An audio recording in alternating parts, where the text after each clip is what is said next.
યજમાની અમદાવાદને સોંપવાના ઐતિહાસિક નિર્ણયને વધાવતા કેન્દ્રીય યુવા બાબતો અને રમતગમત મંત્રી મનસુખ માંડવિયાએ ભારતીય ખેલાડીઓના ઉજ્જવળ ભવિષ્ય અંગે આશાવાદ વ્યક્ત કર્યો. મંત્રી મનસુખ માંડવિયાએ જણાવ્યું હતું કે જ્યારે રમતવીરોને પોતાની ધરતી પર પોતાની લોકોની વચ્ચે રમવાની તક મળે છે ત્યારે તેમનો જુસ્સો અનેક ગણો વધી જાય છે.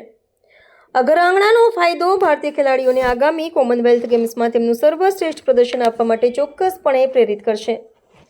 નવી દિલ્હી ખાતે યોજાયેલા એક વિશેષ કાર્યક્રમમાં બોલતા શ્રી માંડવિયાએ કહ્યું હતું કે આ યજમાની ભારતની વધતી જતી વૈશ્વિક શાખ અને રમતગમત ક્ષેત્રે થઈ રહેલા પરિવર્તનોનો પુરાવો છે. અમદાવાદમાં વિશ્વ સ્તરીય માળખાગત સુવિધાઓ જેવી કે સરદાર પટેલ સ્પોર્ટ્સ એન્કલેવનું નિર્માણ ખેલાડીઓને આંતરરાષ્ટ્રીય કક્ષાની તાલીમ અને સ્પર્ધાનું વાતાવરણ પૂરું પાડશે.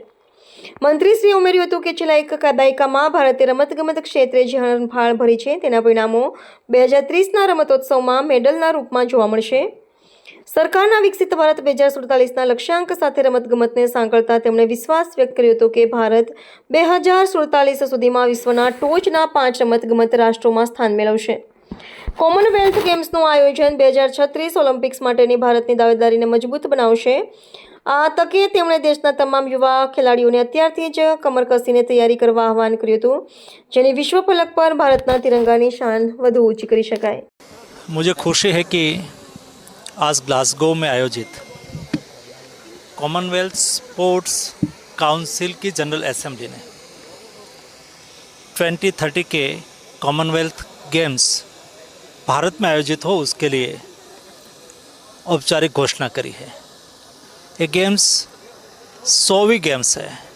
कॉमनवेल्थ की 100वीं गेम्स भारत में आयोजित होना ये कॉमनवेल्थ खेल मंडल के लिए भी महत्वपूर्ण है और भारत के लिए भी महत्वपूर्ण है.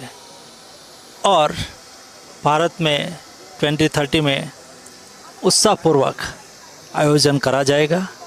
मुझे पूरा विश्वास है कि 2030 के कॉमनवेल्थ में भारत के हमारे एथलीट भी अच्छा प्रदर्शन करेगा.